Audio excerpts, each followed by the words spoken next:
Creo firmemente en que la razón está del lado de la Suprema Corte de Justicia de la Nación. La ministra Norma Piña puso a consulta la controversia contra la reforma judicial y esta ya fue admitida por la Suprema Corte y entregada al magistrado Luis González Alcántara Carranca. Para mí es muy claro que la reforma judicial puede detenerse y que esta es la oportunidad que tenemos. El problema será que los traidores a la patria quieran respetar la decisión del Poder Judicial, que por cierto ya habían jurado respetar, y sobre todo que acaten la decisión a la que se llegue.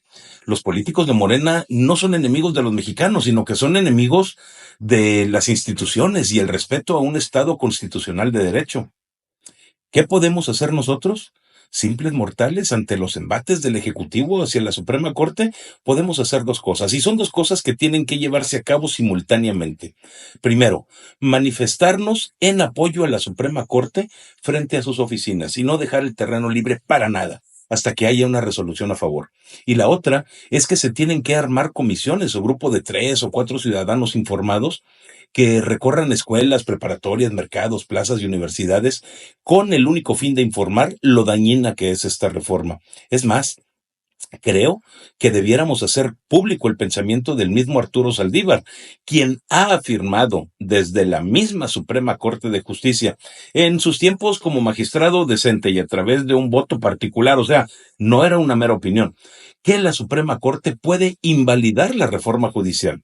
Arturo Saldívar ha dicho que un político no puede invalidar los actos del jurista y este voto es del año 2016, o sea, no hace mucho. En la exposición de motivos, el mismo Saldívar afirmó que una reforma constitucional que restrinja los derechos humanos de que gozan los mexicanos, como está previsto tanto en la Constitución como en diversos tratados internacionales, debe ser invalidada por la Corte, porque ésta debe servir como contrapeso de poder y defender los derechos humanos como lo ordena la misma Constitución. ¿Cómo les quedó el ojo? Son ilusos aquellos que piensan que porque el tipo de cambio bajó en comparación al dólar, no pasa nada malo en México. Desde que los personajes estos de Morena comenzaron con sus declaraciones públicas sobre sus intenciones de obligar al Congreso a aceptar estas reformas casi que impuestas por el presidente, los mercados han reaccionado de manera negativa y el peso mexicano ha perdido más de un 25% desde hace 3 meses y medio. Empresas han anunciado su retiro del país, otras han avisado que suspenden sus inversiones o los que tenían planeadas hasta no tener seguridad jurídica. Y así ha estado ocurriendo, pero tomen en cuenta que los únicos que terminan sufriendo son aquellos mexicanos que necesitaban de un trabajo y que ya no lo tienen o que no podrán encontrar uno. La inflación está causando estragos debido al déficit comercial registrado en las arcas del gobierno y la recaudación cada vez es menor en la Secretaría de Hacienda. En la 4T son tan conscientes de los tiempos tan difíciles que se les avecinan que no quieren dejar nada a la suerte. Enviaron una propuesta de iniciativa de reforma al Código Fiscal de la Federación. En su artículo 115, la propuesta indica que se impondrá una sanción de 3 a 6 años de prisión a quien declare hechos falsos o incompletos o que presente documentación alterada. Esto es, que si te equivocas al registrar en una factura el apellido de un cliente con la letra Z en vez de con S, como Valdés en mi caso, te mereces mínimo 3 años de cárcel para que medites lo suficiente y no vuelvas a cometer el error. Pero aparte, el mismo artículo indica que no podrás defenderte de las resoluciones fiscales, es decir, te quieren quitar el derecho a defenderte de ellos. Es una manzana difícil de tragar. Les he dicho en muchas ocasiones que los chairos no son malas personas, sino que estaban mal orientadas. Me retracto. Muchos de los chairos son unos pendejos que no entienden, literalmente, que no entienden. A raíz de los 10 días de enfrentamientos entre dos grupos criminales en Culiacán y la capitulación del ejército ante la necesidad de proveer seguridad a los ciudadanos, hay chairos que afirman que no hay nada que el gobierno pueda hacer para mejorar la situación de la población. Afirman que depende de los cárteles de la droga decidir cuándo la gente podrá vivir su vida normal y legal. No parecen comprender que la principal función del Estado es darle paz y tranquilidad a los ciudadanos y que pueden hacerlo ya sea inhibiendo los delitos o atrapando y condenando a quienes cometan esos delitos. Así, los demás aprenden y se portan bien, pero si hay impunidad, el que está fallando es el Estado, como es el caso de México, específicamente en Culiacán. Y es cínico Andrés Manuel y mentiroso cuando dijo que todo lo que está sucediendo en Culiacán es una campaña para desprestigiarlo a él. Los muertos no hubieran existido si la oposición no quisiera hacerlo quedar mal, supongo. Y la población que no puede llevar a sus hijos a la escuela o abrir su negocio, que acaban de iniciar hace 2 o 3 meses por las balaceras y los fallecidos, pues tienen que entender que todo es falso. Solamente es una campaña para difamarle. Ajá. ¿A quién de este gobierno le interesará resolver crímenes cuando el mismo presidente de la República es conocido a nivel mundial por ser un narcopresidente? La respuesta es que a nadie. Las pruebas existen, afirma Genaro García Luna en una carta manuscrita que envió a su abogado y que éste hizo pública en los Estados Unidos.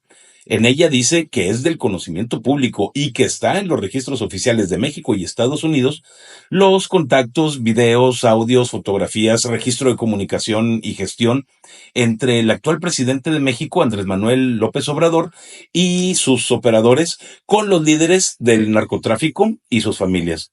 Así o más pinche se les antoja la situación de México. Por cierto, quienes hayan visto la letra y la ortografía con la que está redactada la carta, se habrán dado cuenta de que Genaro García Luna, pues, no es una lumbrera, no es una persona realmente educada.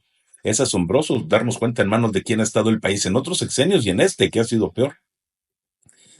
Ya son al menos 3 testigos de alto impacto que afirman que el presidente AMLO es realmente un narcopresidente. El rey Zambada informó a la DEA de sobornos al cártel de Sinaloa a un funcionario de gobierno de AMLO.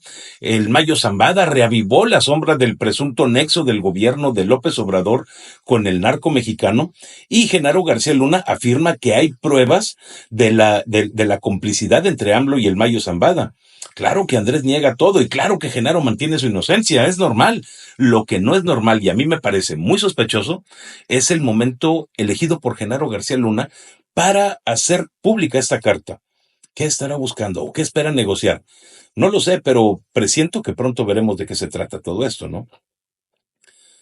Otro cínico sinvergüenza es Ricardo Anaya, quien ahora es senador del PAN, porque lanzó una advertencia sobre su partido. Dijo que si el PAN no se reforma a fondo y cambia sus estatutos, corre el riesgo de desaparecer, pero al mismo tiempo respaldó a Jorge Romero para que sea elegido como el nuevo presidente nacional de ese partido. Y el cinismo consiste en que fue precisamente él quien provocó la división y la desbandada de muchísimos ciudadanos del PAN con el único objetivo de llegar a ser candidato presidencial en el 2018. Él, quien no tenía ni una sola oportunidad de ganar frente a López Obrador, y él quien obstaculizó a quienes sí tenían la preferencia de la gente para derrotar a López. Ahora es él mismo que dice que se tiene que reformar un partido que ha tenido cerrado su acceso para los ciudadanos desde hace más de 10 años, pero que deja entrar a quienes tienen dinero para pagar. El director de la CONADE, Ana Gabriela Guevara, se despidió en una mañanera de su puesto en el que le quedan algunos días. Dijo una frase que repiten los chairos hasta el cansancio, pero que no tiene sentido. Dijo, hemos cumplido. Y la verdad es que yo no sé a qué se refiere. El desempeño deportivo del país ha sido malísimo en todo el mundo. Y muchos deportistas tuvieron que pagar sus viajes a los torneos porque no encontraron apoyo en la CONADE, cosa que no ocurría antes, como la misma Ana Gabriela Guevara nos lo había hecho notar antes de estar ahí. Recuerden al equipo de nado sincronizado que tuvieron que vender calzones, tupperware e incluso trajes de baño para costear los gastos de la competencia, aunque finalmente recibieron el apoyo de unos empresarios mexicanos. Por cierto, además de la tristeza que me da ver a México así, debo decir que también me siento triste porque toda una institución se nos va. La empresa Tupperware, ahorita que la mencionaba, la creadora de esos contenedores sellados que permiten transportar alimentos de nuestro hogar a nuestro trabajo y viceversa, y que al mismo tiempo genera pleitos entre suegras y nueras, madres e hijos, se ha declarado en bancarrota. Una deuda de $700 millones está haciendo que ya no vayan a producir. De concretarse la quiebra y que desaparezca la empresa, el mundo perderá un poco de historia porque pues no dejan de ser 80 años que han estado con nosotros. Morena ya se está preparando desde ahorita para la sucesión. Vemos cómo en las redes sociales la actividad de los chayoteros porristas con me huevo del régimen mencionan a cada rato Gerardo Fernández Noroña, a Mario Delgado, a Citlali Hernández o al mismo Andy López como sucesores de Claudia Sheinbaum en el 2030, o al menos como excelentes ejemplos de lo que los mexicanos podemos llegar a ser. Ninguno de ellos, por cierto, lo usaría yo para decirle a mi hijo, oye, ojalá cuando crezcas seas como ese cabrón, porque ninguno de los nombres que les mencioné hace unos segundos merece mi respeto, ni como gobernante ni como mexicano. Como gobernantes, porque su desempeño ha sido más malo que pésimo. Y como mexicanos, sus mentiras y engaños a la población no tienen perdón. Son cínicos, hipócritas y mentirosos. Gerardo Fernández Noroña es actualmente el presidente del Senado, pero hasta hace unos días era un porro más con una labia capaz de engañar a cualquier bobo que se deje. Y su comportamiento siempre ha sido extremista. Nunca estuvo de acuerdo con pagar impuestos hasta que llegó al gobierno y vive directamente de ellos. Nunca estuvo de acuerdo con los resultados del INE hasta que ganó su partido y se vio beneficiado con eso. Tampoco estuvo de acuerdo jamás con cualquier resultado electoral que no le favoreciera hasta que ganó él. Y como premio a las instituciones que le dieron esos ganes, va a desaparecerlas para dar el control a la figura presidencial e instalar un régimen comunista. Gerardo ya está iniciando sus giras por el país para dar pláticas sobre sus presuntos logros como senador. Aguas con eso. Mario Delgado es actualmente el presidente de Morena. Frente a los ojos de López Obrador es un peón descartable al que no es necesario dar nada porque con lo poco que obtenga se conforma y no exige más de lo que le ofrezcan. Mario será el secretario de Educación Pública del país con Claudia Sheinbaum y tendrá una alta exposición mediática si así lo desea, que créanme, lo deseará. Mario ya está haciendo juntas y paseándose por el país con el dinero del erario y convenciendo a los incautos de los privilegios que la 4T ha traído a México desde que ellos llegaron. Que, haciendo honor a la verdad, no hay ninguno, porque nada ha mejorado el país, sino que todo está peor que como lo dejaron los priistas en el 2018. O si ustedes tienen otros datos que sean duros y verificables, por favor, pónganmelos en los comentarios aquí abajo, porque créanme que tengo 6 meses pidiendo un solo logro de AMLO y nadie me lo ha podido dar. Citlali Hernández es la actual secretaria de Morena a nivel nacional. Actualmente es senadora del Congreso de la Unión y se caracteriza por ser una mujer que falta a su trabajo. Durante la gestión pasada, en la que también era senadora, acumuló 426 faltas a su trabajo. Bueno, no faltas, sino que llegaba a poner la huella digital para indicar que había estado presente y cobrar el día, pero luego se retiraba y no participaba ni en las discusiones ni en las votaciones de las propuestas de ninguna ley. Ella también está haciendo pequeñas giras con los grupos feministas y LGTB y más letras por el país para darse a conocer. Andy López, por su parte, no es nada, ni siquiera tiene cargo público. Él solamente es un nuevo rico que acumuló dinero gracias a vender las influencias con su papá y supuestamente a una fábrica de chocolate que nadie sabe en dónde queda ni cómo es posible que haya vuelto millonarios a tres holgazanes que incluso viven en Palacio Nacional a costa de los mexicanos con todo y sus familias. Andy ha sido destapado para secretario general del partido porque dicen los consejeros que tiene el perfil para dirigir el rumbo de la 4T. Raúl Ojeda, que es un comehuevos más, llegó a decir que Andy había mamado el modelo de transformación desde su nacimiento con su familia. Nomás falta que quieran declararlo emperador serenísimo de México y elegido de los dioses para que gobierne cuando su papá ya no esté. Mientras tanto, por el resto del país, el presidente se pasea con su presirvienta a un lado. La sumisa mujer, que dentro de poco tendrá el placer de ostentar un cargo que jamás ejercerá, no figura para nada. Es impresionante que tan poca cosa se le considera que no puede deslindarse de Andrés Manuel, y ya estamos a unos días de que él deje el control del país. No me explico lo que está pasando, pero sí puedo entender que la mujer está esperando el momento para deshacerse del presidente que está queriendo implantar ideas en México que simplemente no van con la conciencia del mexicano. Digo, ¿qué tan bueno puede ser el socialismo latinoamericano que sus ideas tienen que ser impuestas a base de golpes y corrupción? La creación del Tribunal Disciplinario elimina la autonomía del Poder Judicial. Desde ahí le podemos decir adiós a la República de tres poderes como corresponde. Y eso está castigado desde el Tratado de Libre Comercio, pero es fácilmente previsible que si los Estados Unidos o Canadá cierran sus fronteras a los productos mexicanos, el país perdería miles de empleos y miles de millones de dólares en impuestos. Si no se han convencido de que perder tres poderes para tener uno solo es malo, pregúntense por qué no hay un tribunal disciplinario para los legisladores que no hagan lo que los ciudadanos les piden. O por qué tampoco existe uno para el presidente cuando no haga lo que los mexicanos queremos. Los resultados de Andrés Manuel López al frente de la presidencia de la República han sido desastrosos. Deja los números del país en peores condiciones que cuando lo recibió y a más mexicanos en pobreza extrema que cuando llegó. El crecimiento económico de México ha sido el más bajo de la región, de acuerdo a la Comisión Económica para América Latina y el Caribe de la ONU. Solamente Argentina ha tenido peor desempeño que nosotros, y eso que Argentina tiene mejores perspectivas a futuro que nuestro país, cortesía de la 4T. Y lo peor es que no vamos a mejorar. No hay ninguna acción que el gobierno esté llevando a cabo en este momento para salir adelante. A pesar de los comentarios y de los continuos dichos de López y Claudia diciendo que todo está muy bien en el país, 15 municipios de 5 estados diferentes del país han cancelado las celebraciones patrias debido a las condiciones de seguridad y violencia. Algunas porque los cárteles de las drogas emitieron videos anunciando que no permitirían que se llevaran a cabo. Sinaloa, Durango, Guanajuato, Michoacán y Nuevo León son las entidades en donde no se podrán celebrar las fiestas patrias, aunque para ser sincero, no hay mucho que celebrar, porque incluso en inflación somos los peores de América Latina, con 7.8 tan solo en el mes de junio. Pero a pesar de que estamos viendo que la 4T se pone en marcha y se prepara para durar muchos años en el poder de México, vemos también a una oposición endeble. Los opositores no tenemos ni siquiera quien nos dé información de lo que está sucediendo. El Frente Cívico Nacional quiere hacer un partido político y ofrece que sea diferente a todos los demás, pero hace exactamente lo mismo que los demás.